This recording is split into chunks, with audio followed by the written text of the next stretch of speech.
Olá, hoje vamos nesse Hangout falar sobre ética. Vamos ver então o que vem a ser ética, né? Algo tão demodê hoje, tão fora de moda, né? Na política, na religião, no judiciário, em tantos outros segmentos, né? No comércio, nas instituições financeiras, enfim. Ética é a parte da filosofia dedicada aos estudos dos valores morais e princípios ideais do comportamento humano. A palavra ética é derivada do grego ethikos e significa aquilo que pertence ao ethos, ou seja, ao caráter. Diferencia-se da moral, pois enquanto esta se fundamenta na obediência a costumes e hábitos recebidos, a ética, ao contrário, busca fundamentar as ações morais exclusivamente pela razão. Na filosofia clássica, a ética não se resumia à moral, entendia como costume ou hábito, do latim mos, mores, mas buscava a fundamentação teórica para encontrar o melhor modo de viver e conviver, isto é, a busca do melhor estilo de vida, tanto na vida privada quanto em público. A ética inclui a maioria dos campos de conhecimento que não eram abrangidos na física, metafísica, estética, na lógica, na dialética e nem na retórica. Assim, a ética abrangia os campos que atualmente são denominados antropologia, psicologia, sociologia, economia, pedagogia e às vezes política e até mesmo educação, física e dialética. Em suma, campos direto ou indiretamente ligados ao que influi na maneira de viver ou estilo de vida. Um exemplo desta visão clássica da ética pode ser encontrado na obra Ética de Spinoza. Porém, com a crescente profissionalização e especialização do conhecimento que se seguiu à Revolução Industrial, a maioria dos campos que eram objeto do estudo da filosofia, particularmente da ética, foram estabelecidos como disciplinas científicas independentes. Assim, é comum que atualmente a ética seja definida como a área da filosofia que se ocupa do estudo das normas morais nas sociedades humanas e busca explicar e justificar os costumes de um determinado agrupamento humano, bem como fornecer subsídios para a solução de seus dilemas mais comuns. Neste sentido, ética pode ser definida como uma ciência que estuda a conduta humana, e a moral é a qualidade desta conduta, quando julga-se do ponto de vista do bem e do mal. A ética também não deve ser confundida com a lei, embora com certa frequência a lei tenha como base princípios éticos. Ao contrário do que ocorre com a lei, nenhum indivíduo pode ser compelido pelo Estado ou por outros indivíduos a cumprir as normas éticas, nem sofrer qualquer sanção pela desobediência a estas. Por outro lado, a lei pode ser omissa quanto a questões abrangidas no escopo da ética. Definição e objeto de estudo. O estudo da ética dentro da filosofia pode se dividir em sub-ramos após o advento da filosofia analítica no século XX, em contraste com a filosofia continental, ou como a tradição filosófica. Estas subdivisões são metaética, sobre a teoria da significação e da referência dos termos, e proposições morais e como seus valores de verdade podem ser determinados. Ética normativa, sobre os meios práticos de se determinar as ações morais. Ética aplicada, sobre como a moral é aplicada em situações específicas.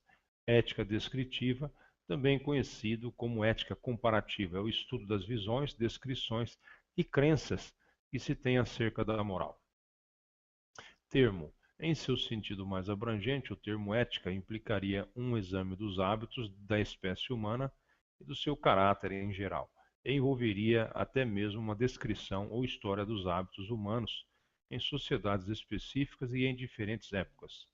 Um campo de estudos, assim, seria obviamente muito vasto para poder ser investigado por qualquer ciência ou filosofia particular. Além disso, porções desse campo já são ocupadas pela história, pela antropologia e por algumas ciências naturais particulares, como, por exemplo, a filosofia, a anatomia e a biologia. Uma vez que os hábitos e o caráter dos homens dependem dos processos materiais que essas ciências examinam, até mesmo áreas da filosofia, como a lógica e a estética, seriam necessários então investigação, se considerarmos que o pensamento e a realização artística são hábitos humanos normais e elementos de seu caráter. No entanto, a ética propriamente dita restringe-se ao campo particular do caráter e da conduta humana, à medida que esses estão relacionados a certos princípios. Comumente chamados de princípios morais, as pessoas geralmente caracterizam a própria conduta e a de outras pessoas empregando adjetivos como bom, mal, certo e errado. A ética investiga justamente o significado e escopo desses adjetivos, tanto em relação à conduta humana como em seu sentido fundamental e absoluto. Outras definições. Já houve quem definisse a ética como a ciência da conduta. Essa definição é imprecisa por várias razões.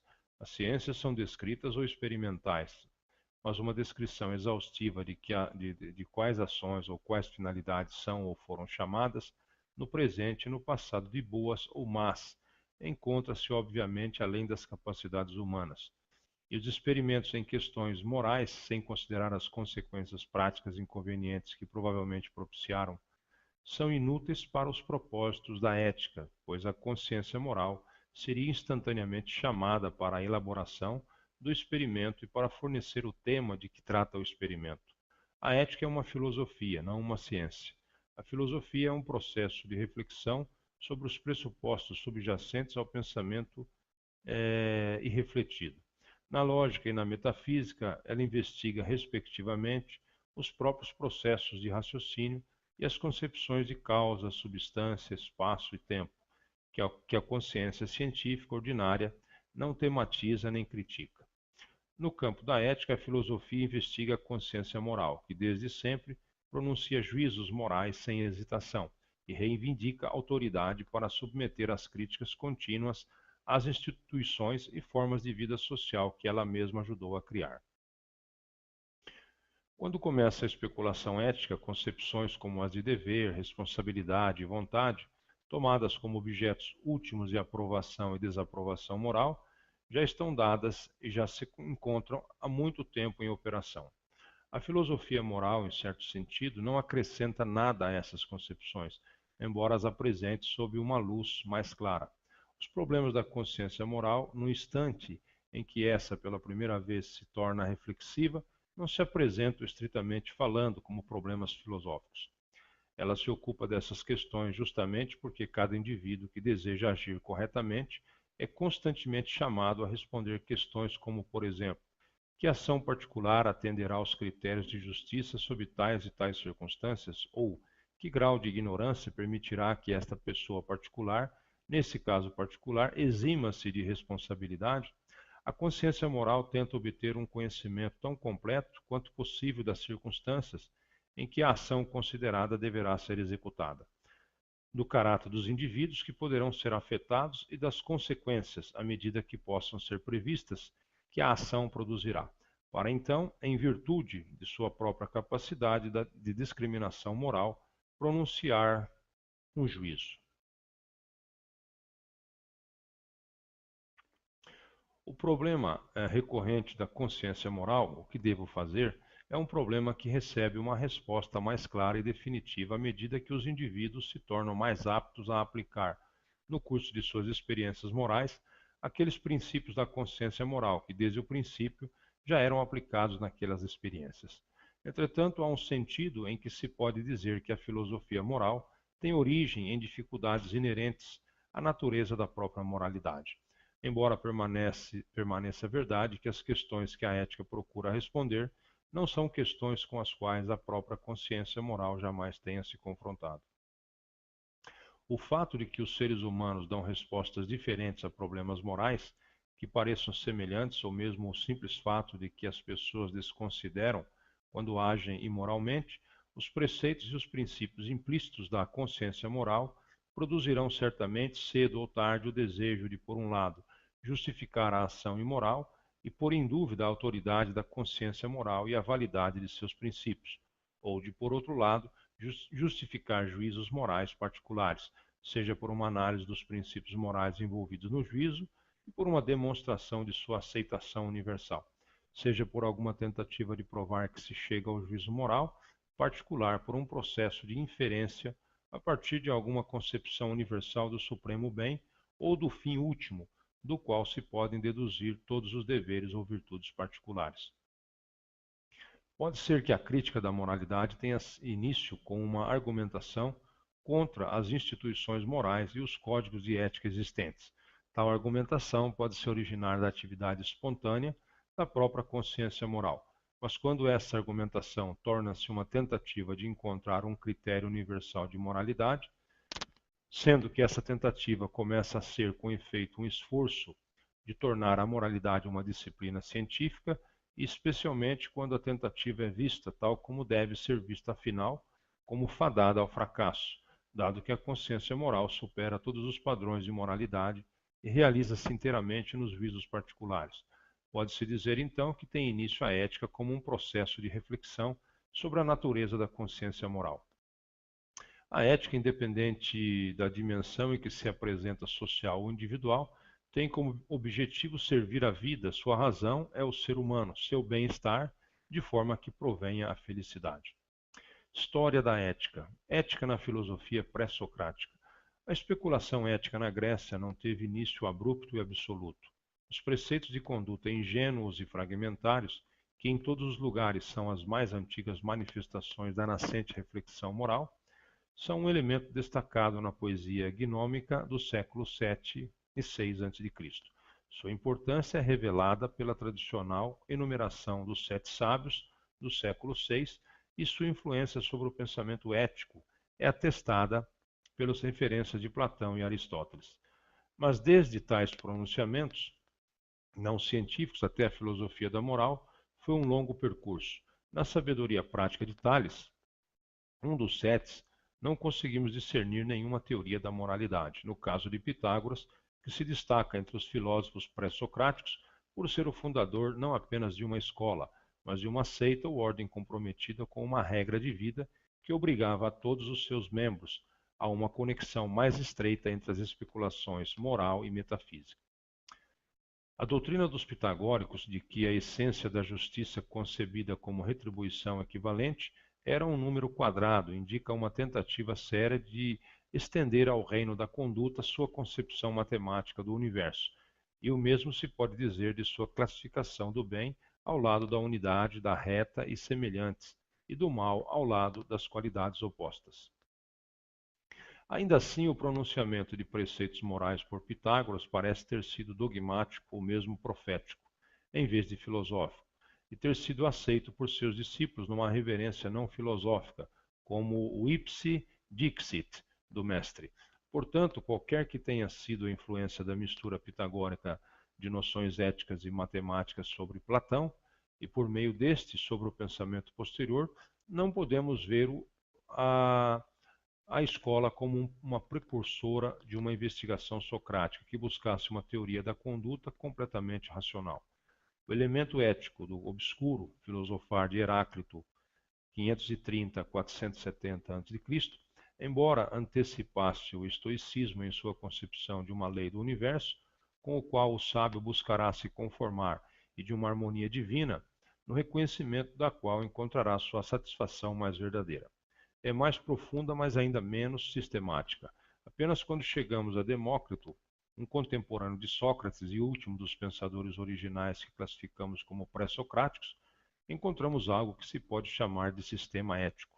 Os fragmentos que permaneceram dos tratados morais de Demócrito são talvez suficientes para nos convencer de que a reviravolta da filosofia grega em direção à conduta, que se deveu de fato a Sócrates, teria ocorrido mesmo sem ele, ainda que de uma forma menos decidida, mas quando comparamos a ética democritiana com o sistema pós-socrático, com o qual tem mais afinidade o epicurismo.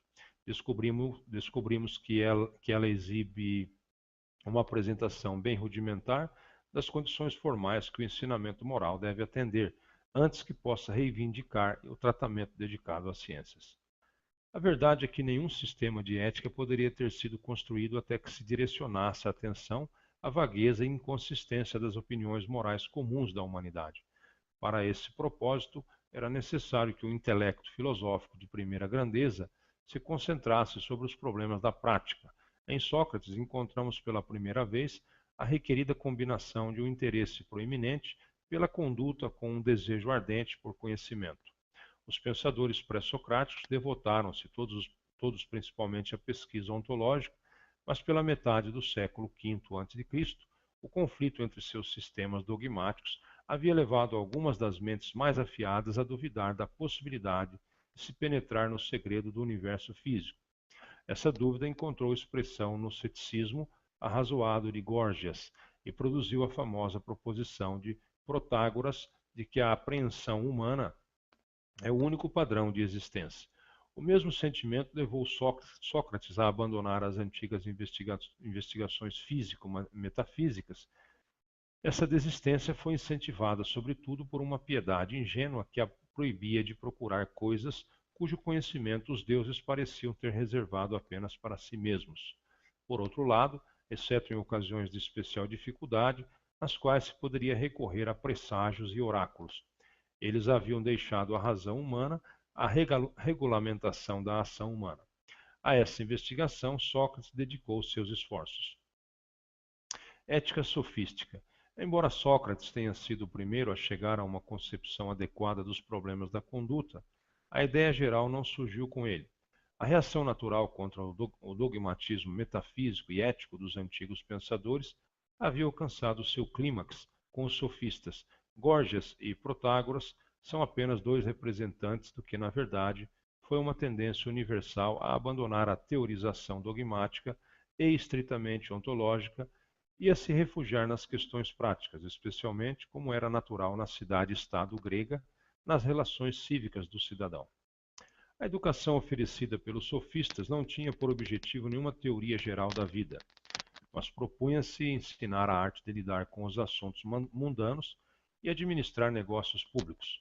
Em seu encômio, as virtudes do cidadão apontaram o caráter prudencial da justiça como meio de obter prazer e evitar a dor. Na concepção grega de sociedade, a vida do cidadão livre consistia principalmente em suas funções públicas, e, portanto, as declarações pseudo-éticas dos sofistas satisfaziam as expectativas da época. Não se considerava a areté, virtude ou excelência, como uma qualidade única, dotada de valor intrínseco, mas como virtude do cidadão, assim como tocar bem a flauta era a virtude do tocador de flauta. Vemos aqui, assim como em outras atividades da época, a determinação de adquirir conhecimento técnico e de aplicá-la diretamente a assuntos práticos, assim como a música estava sendo enriquecida por novos conhecimentos técnicos, a arquitetura por teorias modernas de planejamento e réguas, ver hipódamo, o comando de soldados pelas novas técnicas da tática e dos hoplitas. Do mesmo modo, a cidadania deve ser analisada como inovação, sistematizada e adaptada conforme exigências modernas. Os sofistas estudaram esses temas superficialmente, é certo, mas abordaram-nos de maneira abrangente.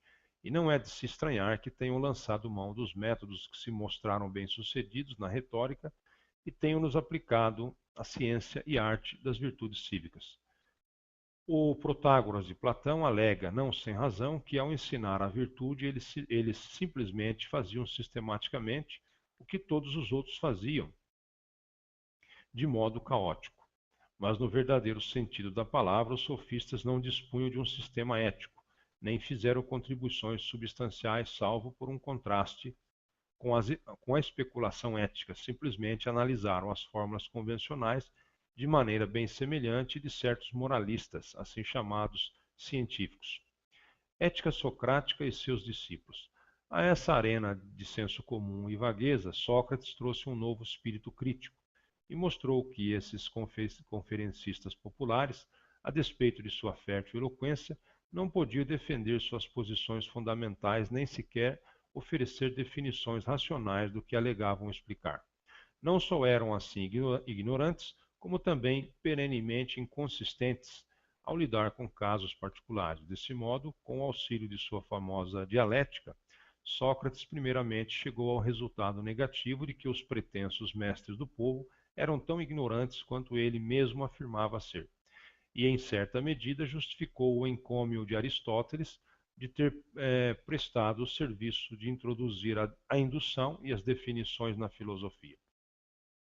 No entanto, essa descrição de sua obra é muito técnica e muito positiva.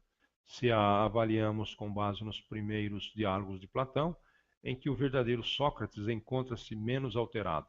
Sócrates sustentava que a sabedoria preeminente que o oráculo de Delfos lhe atribuiu consistia numa consciência única da ignorância. No entanto, é igualmente claro, com base em Platão, que houve um elemento positivo muito importante no ensinamento de Sócrates, que justifica afirmar, junto com Alexander Bain, que o primeiro nome importante na filosofia ética antiga é Sócrates.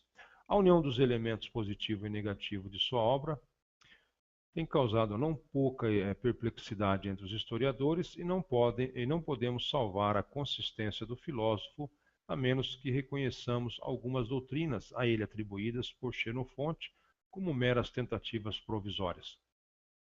Ainda assim, as posições de Sócrates mais importantes na história do pensamento ético são fáceis de harmonizar, como sua convicção de ignorância, e tornam ainda mais fácil compreender sua infatigável inquirição da opinião comum.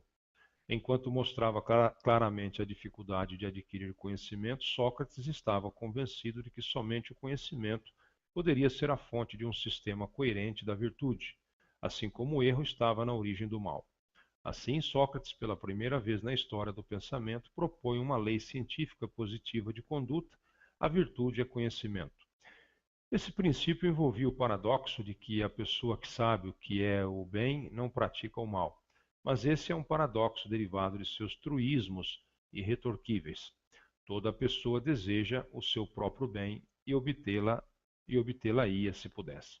E ninguém negaria que a justiça e a virtude em geral são bens, e entre todos os melhores. Todas as virtudes, portanto, estão sintetizadas no conhecimento do bem, mas esse bem para Sócrates não é um dever que se opõe ao interesse próprio. A força do paradoxo depende de uma fusão do dever e do interesse numa única noção de bem, uma fusão que era prevalecente no modo de pensar da época, isto é, o que forma o núcleo do pensamento positivo de Sócrates, segundo Xenofonte. Ele não podia oferecer nenhuma abordagem satisfatória do bem em abstrato, e esquivava-se de qualquer questão sobre esse ponto, dizendo que não conhecia nenhum bem que não fosse bom para alguma coisa em particular. Mas esse particular é consistente consigo mesmo, quando a si estimava acima de todas as coisas a virtude da sabedoria, e no intuito de alcançá-la enfrentava a penúria mais severa, sustentando que uma vida assim seria mais rica em satisfação que uma vida de luxo. Essa visão multidimensional é ilustrada pela curiosa mistura de sentimentos nobres e meramente utilitários em sua abordagem sobre a amizade. Um amigo que não nos traga benefícios não vale nada. No entanto, o maior benefício que um amigo pode nos trazer é o aperfeiçoamento moral. As características historicamente importantes de sua filosofia moral, se tomarmos conjuntamente como devemos seus ensinamentos e o seu caráter pessoal, podem ser sintetizados da seguinte maneira: primeiro, uma busca apaixonada por um conhecimento que não está disponível em lugar algum, mas que, se encontrado, aperfeiçoará a conduta humana. Segundo, simultaneamente, uma exigência de que os homens deveriam agir na medida do possível, que, se encontrado, na medida do possível, conforme uma teoria coerente. Terceiro, uma adesão provisória à concepção recebida sobre o que é bom, com toda a sua complexidade e incoerência, e uma prontidão permanente em sustentar a harmonia de seus diversos elementos e em demonstrar a superioridade da virtude mediante um apelo ao padrão do interesse próprio. Quarto, firmeza pessoal em adotar essas convicções práticas. É só quando temos em vista todos esses pontos que podemos compreender como, das conversações socráticas, brotaram as diferentes correntes do pensamento ético grego. Quatro escolas diferentes têm a sua origem imediata no círculo que se reuniu em torno de Sócrates: a escola megárica, a platônica, a cínica e a cirenaica. A influência do mestre manifesta-se em todas, apesar das grandes diferenças que as separam. Todas concordam em sustentar que a possessão mais importante do homem é a sabedoria ou conhecimento, e que o conhecimento mais importante a ser adquirido é o conhecimento do bem. Aqui, no entanto, termina a concordância. A parte mais filosófica do círculo socrático constitui um grupo do qual Euclides de Megara foi provavelmente o primeiro líder.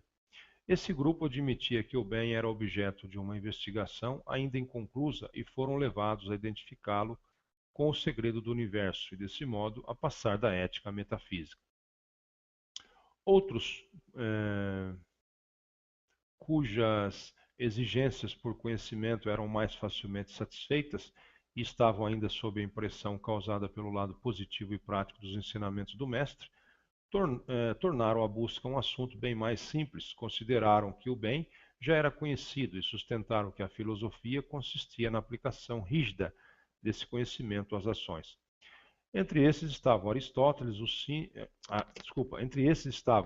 Antístenes, o cínico, e Arístipo, de Cirene.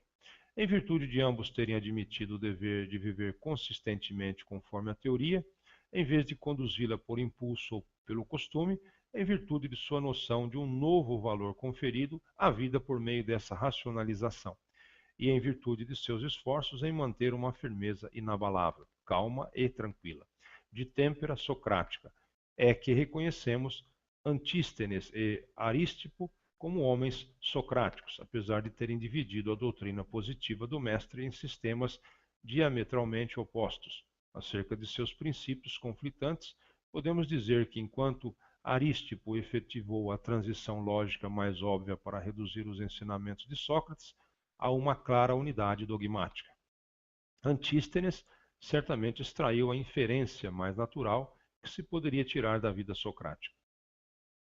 Arístipo argumentava que se tudo o que é belo ou admirável no comportamento deriva essas qualidades de sua utilidade, isto é, de sua aptidão em produzir um bem maior. E se a ação virtuosa é essencialmente uma ação realizada com previsão, com a apreensão racional de que a ação é o meio adequado para a aquisição daquele bem.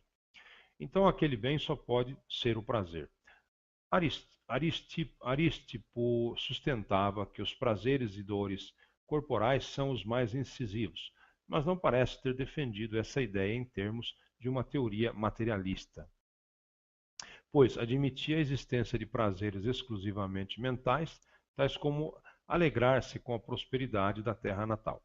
Admitia plenamente que esse bem poderia se realizar apenas em partes sucessivas e deu ênfase até exagerada à regra de buscar o prazer do momento e não se preocupar com o futuro. Para Arístipo, a sabedoria manifestava-se na seleção tranquila, resoluta e habilidosa dos prazeres que as circunstâncias ofereciam de momento a momento, sem se deixar perturbar pela paixão, pelo preconceito ou pela superstição, e a tradição representa-o como alguém que realizou esse ideal em grau impressionante. Entre os preconceitos dos quais o homem sábio estaria livre, Arístipo inclui a obediência às convenções ditadas pelo costume que não tivessem penalidades vinculadas à sua transgressão. No entanto, sustentava, assim como Sócrates, que essas penalidades tornavam razoável adotar uma postura de conformismo. Assim, logo nos primórdios da teoria ética, já aparecia uma exposição completa e minuciosa do hedonismo. Bem diferente era a compreensão de Antístenes e dos cínicos a respeito do espírito socrático. Eles igualmente sustentavam que nenhuma pesquisa especulativa seria necessária à descoberta do bem e da virtude, e defenderam que a sabedoria socrática não se exibiu numa busca habilidosa pelo prazer, mas, ao contrário, numa indiferença racional em relação ao prazer, numa nítida compreensão de que não há valor algum no prazer, nem em outros objetos dos desejos mais comuns, acalentados pelos homens. Antístenes, com efeito, declarou taxativamente que o prazer é um mal. É melhor a loucura que ceder ao prazer. Ele não desconsiderou a necessidade de complementar o insight meramente intelectual com a força de espírito socrática, mas parecia-lhe que, por uma combinação de insight e autocontrole, a pessoa poderia conquistar uma independência espiritual absoluta que nada deixaria faltar a um perfeito bem-estar. Ver também Diógenes de Sinope. Pois Quanto à pobreza, à labuta extenuante, ao desapreço e aos outros males que apavoram os homens, esses seriam úteis, argumentava ele, como meios de avançar na liberdade e virtude espiritual. Entretanto, na concepção cínica de sabedoria, não há um critério positivo além da mera rejeição dos preconceitos e dos desejos irracionais. Vimos que Sócrates não alegava ter descoberto uma teoria abstrata sobre a boa ou sábia conduta. Ao mesmo tempo, entendia essa falta em sentido prático, como motivo para a execução confiante dos deveres costumeiros, sustentando sempre que sua própria felicidade estava condicionada a essa prática.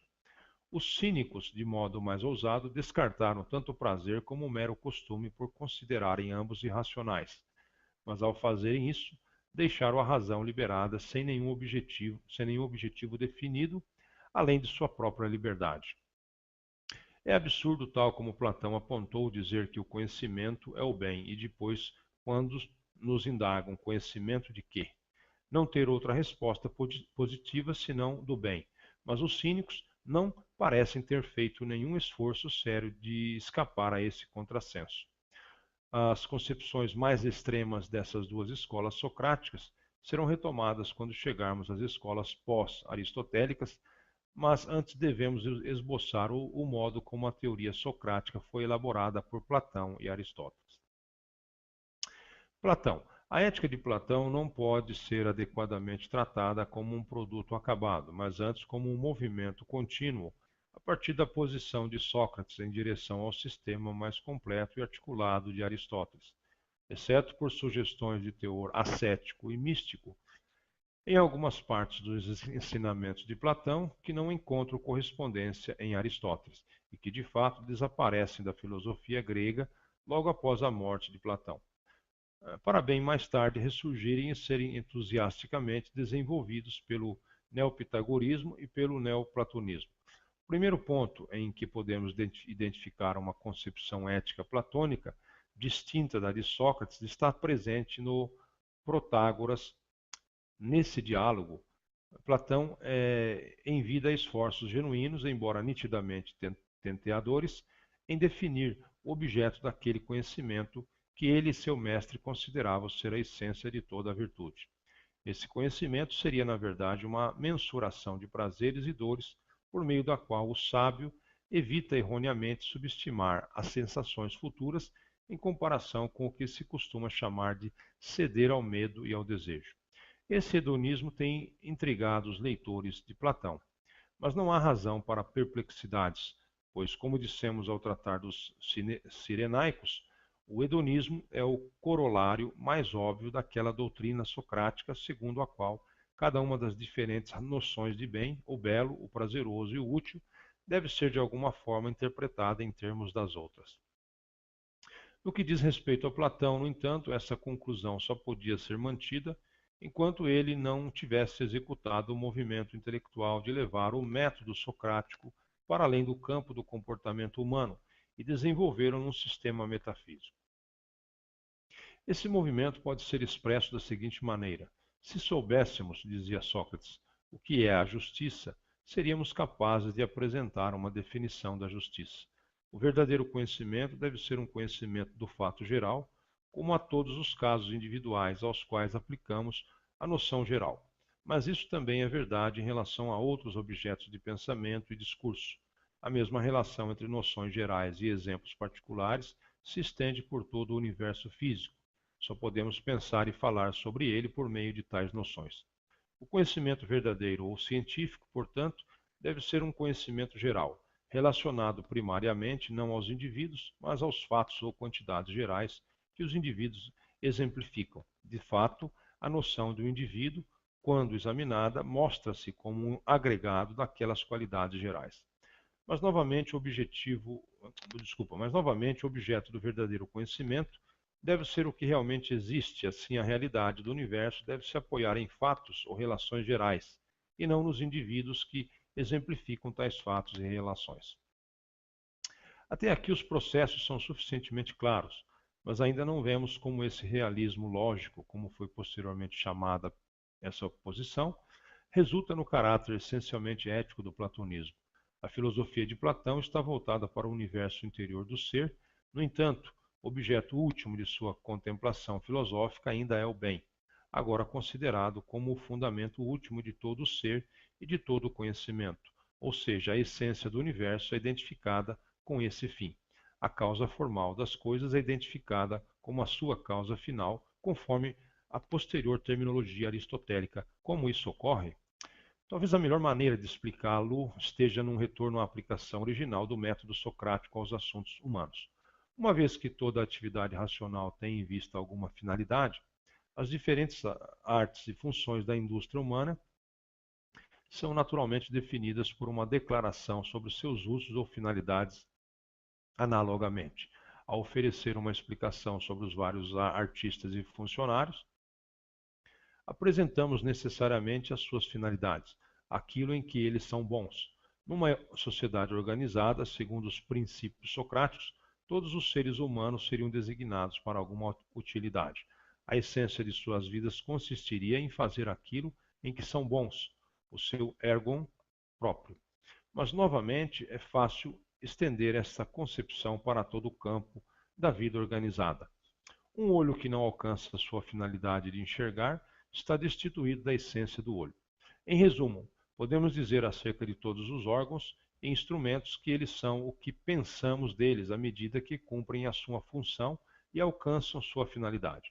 Assim, se concebermos organicamente todo o universo como um arranjo complexo de meios para fins, entenderemos por que Platão pôde sustentar que todas as coisas realmente são, ou como diríamos, realizam sua ideia, à medida que alcançam o fim ou o bem especial para o qual foram dispostas.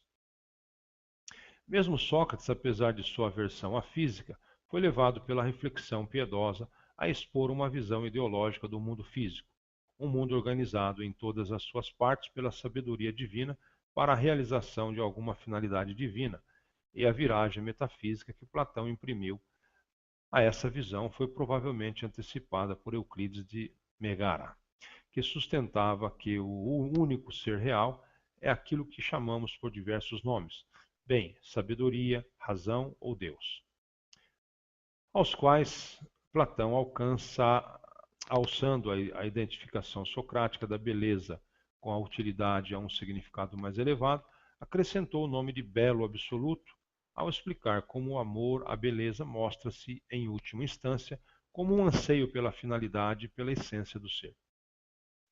Platão, portanto, aderiu a essa vasta orientação filosófica e identificou as noções últimas da ética com as da ontologia. Temos de ver agora que atitude adotará em relação às investigações práticas que foram o seu ponto de partida. Quais serão agora suas concepções de sabedoria, virtude, prazer e de suas relações com o bem-estar? A resposta a essa questão é algo complicado.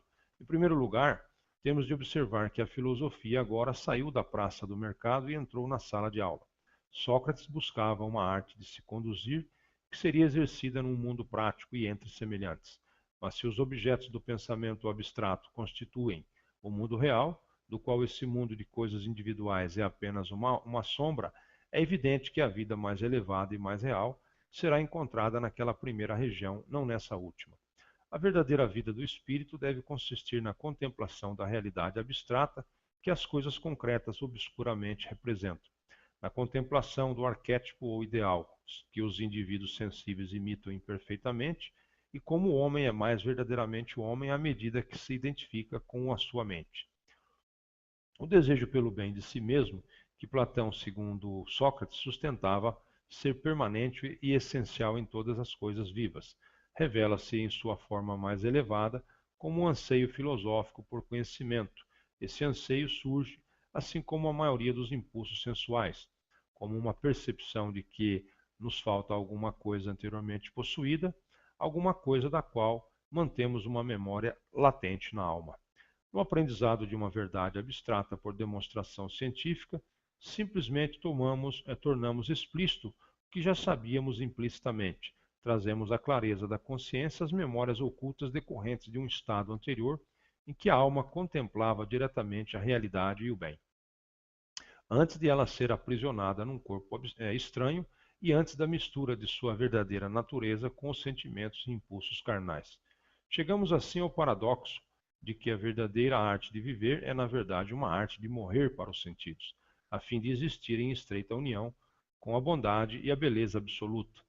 Por outro lado, dado que o filósofo teve ainda a viver e atuar no mundo sensível, a identificação socrática entre sabedoria e virtude é plenamente mantida por Platão. Somente aquele que capta o bem em abstrato pode reproduzi-lo como bem transitório e imperfeito na vida humana. E é impossível que, dispondo desse conhecimento, não haja de acordo com ele, seja em assuntos privados, seja em assuntos públicos. Assim, no verdadeiro filósofo encontraremos necessariamente o homem bom em sentido prático, e também o estadista perfeito, caso a organização da sociedade permita-lhe exercer a sua habilidade estadística. Os traços característicos dessa bondade prática no pensamento maduro de Platão refletem-se as noções fundamentais de sua concepção de universo. A alma do homem, em seu estado bom e normal, deve estar organizada e harmonizada conforme a orientação da razão. Surge então a questão: em que consiste essa ordem ou harmonia? Para esclarecer a resposta elaborada por Platão, convém notar que, embora mantivesse a doutrina socrática de que a virtude mais elevada é indissociável do conhecimento do bem, Platão reconhecia uma espécie inferior de virtude, possuída por homens que não eram filósofos. É evidente que, se o bem a ser conhecido é o fundamento último de todas as coisas, ele só pode ser alcançado por um restrito e seleto grupo. No entanto, não podemos restringir a virtude apenas a esse grupo. Que abordagem, então, devemos dar às virtudes cívicas ordinárias, coragem, temperança e justiça? Parece claro que os homens que cumprem os seus deveres resistindo às seduções do medo e do desejo devem ter, se não conhecimento, ao menos opiniões corretas quanto ao bem e ao mal na vida humana. Mas de onde viriam essas opiniões corretas? Vêm em parte, diz Platão, da natureza e da alocação divina. Mas para seu adequado desenvolvimento são necessários o costume e a prática. Daí a importância basilar da educação e da disciplina para a virtude cívica, e mesmo para os futuros filósofos é indispensável essa cultura moral, em que também cooperam o treinamento físico e estético. Uma preparação apenas intelectual não basta. O conhecimento perfeito, por outro lado, não pode ser implantado numa alma que não tenha passado por uma preparação que inclui bem mais que o treinamento físico. O que é essa preparação? Um passo importante na análise psicológica foi dado quando Platão reconheceu que o efeito dessa preparação era produzir a harmonia acima mencionada entre as diferentes partes da alma, de modo que os impulsos se subordinassem à razão. Platão distinguiu esses elementos não racionais num componente concupiscível, to eptimeticon, e num componente irascível, to dimoiedes o dimos, e afirmou que a separação entre esses dois elementos e a razão é estabelecida pela experiência que temos de nossa vida anterior. Nessa tripartição da alma, Platão encontrou uma concepção sistemática das 4 espécies de virtudes reconhecidas pela moral estabelecida da Grécia, mais tarde chamadas de virtudes cardinais. Dessas, as 2 mais fundamentais eram a sabedoria, que em sua forma superior identifica-se com a filosofia, e aquela atividade harmoniosa e regulada de todos os elementos da alma, que Platão toma como a essência da retidão nas relações sociais. Nós temos aqui dikaiosine. O sentido desse termo é essencialmente social, e só podemos explicar o uso desse termo por Platão, numa referência à analogia que ele traça entre o homem individual e a comunidade. Numa polis justamente ordenada, tanto o bem-estar social como o bem-estar individual dependeriam da interação harmoniosa daqueles diversos elementos, cada um deles desempenhando a sua função própria, a qual, em sua aplicação social, é mais naturalmente denominada de kaiosine. Vemos, além disso, como na concepção platônica as virtudes fundamentais da sabedoria e da justiça estão interconectadas. A sabedoria mantém necessariamente a atividade ordenada e essa última consiste na regulação pela sabedoria, enquanto que as 2 outras virtudes especiais, a coragem, Andreia, e a temperança, Sofrosine, são apenas lados ou aspectos diferentes dessa ação sabiamente regulada de uma alma composta. Essas são as formas como o bem essencial se manifesta na vida humana. Resta saber se a apresentação dessas formas fornece uma explicação completa do bem-estar humano ou se também se deve incluir o prazer. Nesse ponto, o pensamento de Platão parece ter sofrido várias oscilações depois de aparentemente sustentar que o prazer é o bem. Protágoras. Ele passa para o extremo oposto, rejeitando qualquer assimilação entre bem e prazer, Fédon e Górgias. Pois, primeiro, sendo algo concreto e transitório, o prazer não é o bem verdadeiramente essencial que o filósofo está a buscar. Segundo, as sensações que mais prontamente reconhecemos como prazeres estão associadas à dor num vínculo completamente estranho à natureza do bem, uma vez que esse último jamais se associa ao mal. No entanto, essa era uma concepção que discordava tanto do socratismo que Platão não poderia permanecer nela, que o prazer não fosse um bem absoluto, não era justificativa para não incluí-lo entre os bens da vida humana concreta. Além disso, somente os prazeres brutos e vulgares estão indissociavelmente ligados às dores da carência. Desse modo, na República, ele não receia tomar o prazer como parâmetro para responder à questão sobre a superioridade intrínseca da vida filosófica ou virtuosa, e argumenta que só o homem filosófico ou bom desfruta o prazer genuíno, ao passo que o sensualista gasta sua vida oscilando entre a carência dolorosa e o estado neutral da falta de dor, que ele equivocadamente toma por prazer positivo.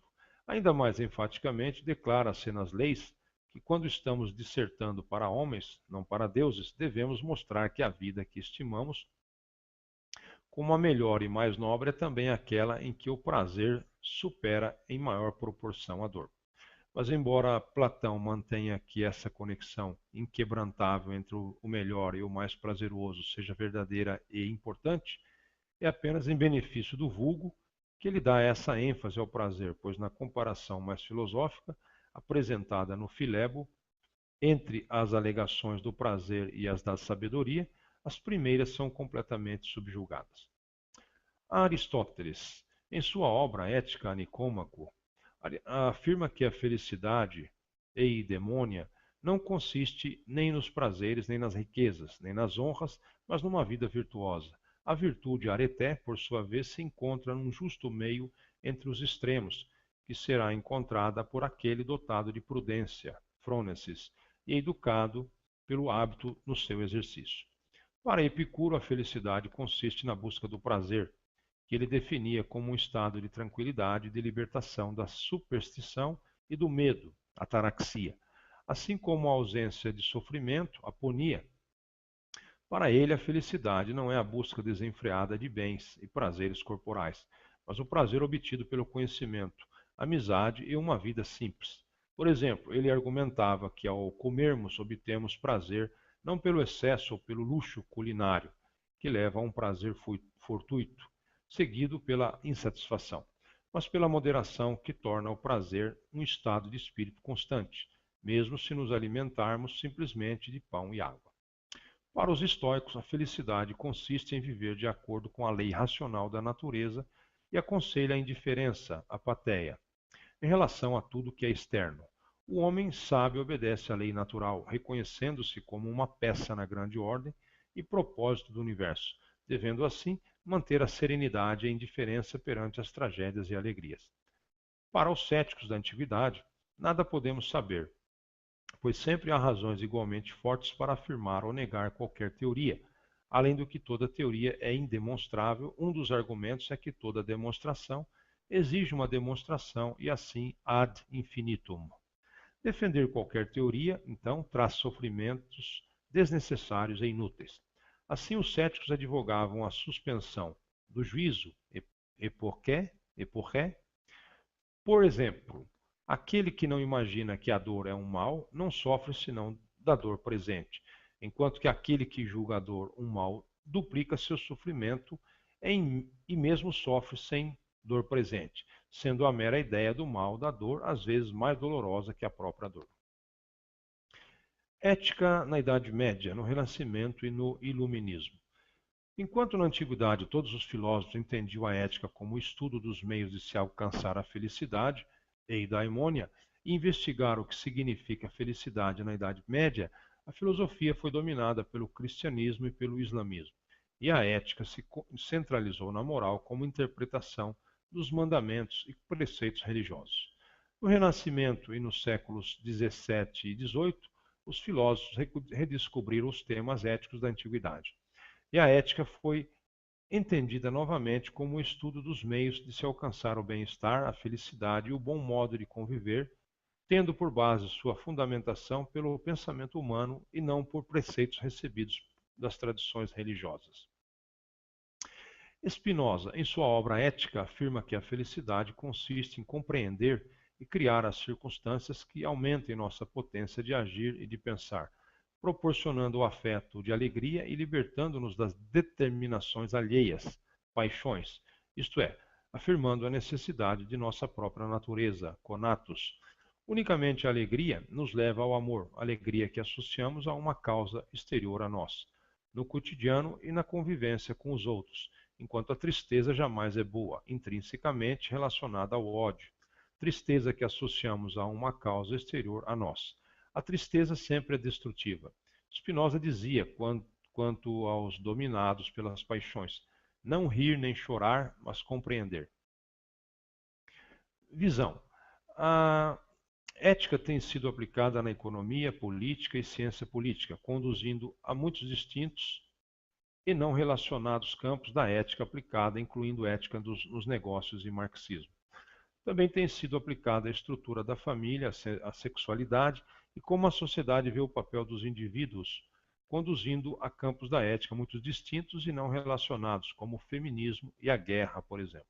A visão descritiva da ética é moderna e, de muitas maneiras, mais empírica, sob a filosofia grega clássica, especialmente Aristóteles. Inicialmente, é necessário definir uma sentença ética, também conhecida como uma afirmativa normativa. Trata-se de um juízo positivo ou negativo em termos morais de alguma coisa. Sentenças éticas são frases que usam palavras como bom, mal, certo, errado, moral, imoral, etc. Aqui vão alguns exemplos. Salomão é uma boa pessoa. As pessoas não devem roubar. A honestidade é uma virtude. Em contraste, uma frase não ética precisa ser uma sentença que não serve para uma avaliação moral. Alguns exemplos são: Salomão é uma pessoa alta. As pessoas se deslocam nas ruas. João é o chefe. Ética nas ciências. A principal lei ética na robótica é: um robô jamais deve ser projetado para machucar pessoas ou lhes fazer mal. Na biologia, um assunto que é bastante polêmico é a clonagem. Uma parte dos ativistas considera que, pela ética e bom senso, a clonagem só deve ser usada com seu devido controle em animais e plantas, somente para estudos biológicos, nunca para clonar seres humanos. Na programação, nunca criar programas, softwares, para prejudicar as pessoas, como para roubar ou espionar. Muito bem, então nós terminamos aqui. Existem algumas outras vertentes ideológicas e disciplinas que podem ser paralelas à ética. Então, a metaética, a bioética, ética na educação, ética empresarial, ética jornalística, ética na internet, etc, etc.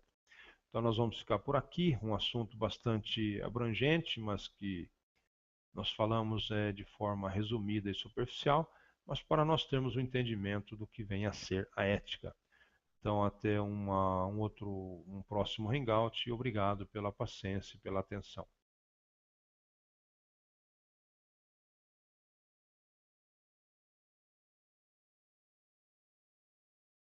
Hábitos da espécie humana e do seu caráter em geral. Envolveria até mesmo uma descrição ou história dos hábitos humanos em sociedades específicas e em diferentes épocas. Um campo de estudos assim seria obviamente muito vasto para poder ser investigado por qualquer ciência ou filosofia particular.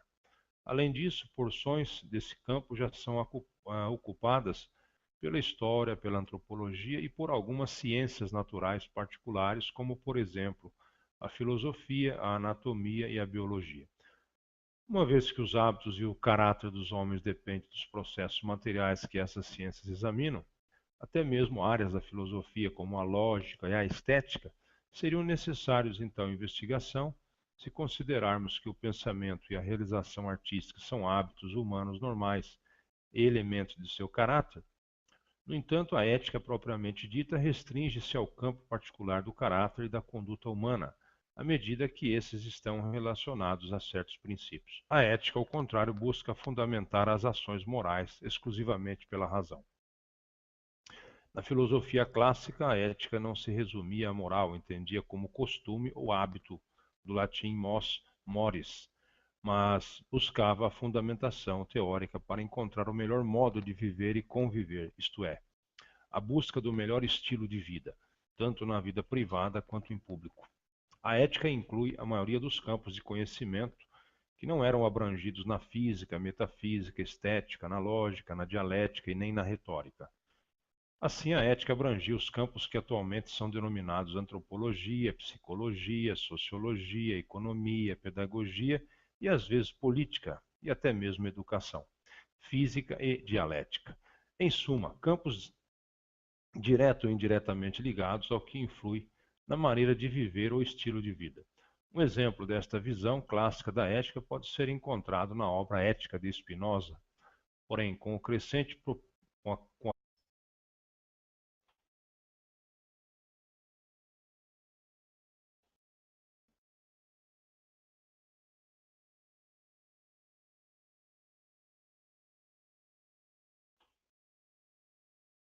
Olá, hoje vamos nesse Hangout falar sobre ética.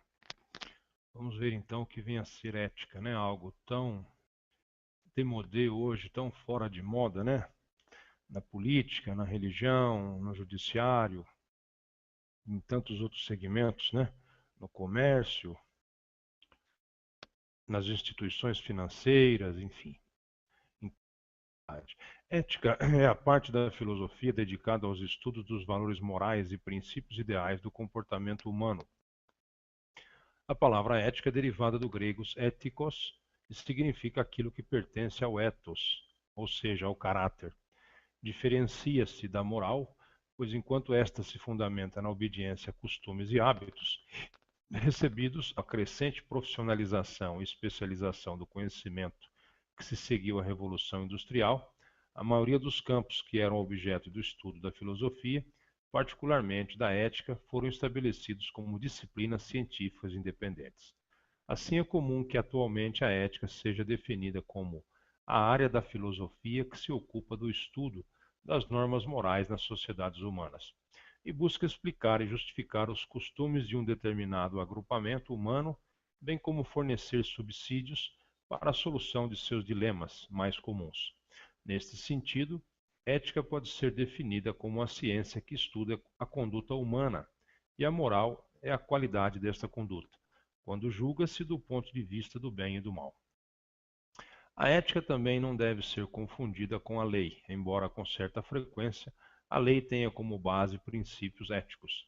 Ao contrário do que ocorre com a lei, nenhum indivíduo pode ser compelido pelo Estado ou por outros indivíduos a cumprir as normas éticas, nem sofrer qualquer sanção pela desobediência a estas. Por outro lado, a lei pode ser omissa quanto a questões abrangidas no escopo da ética.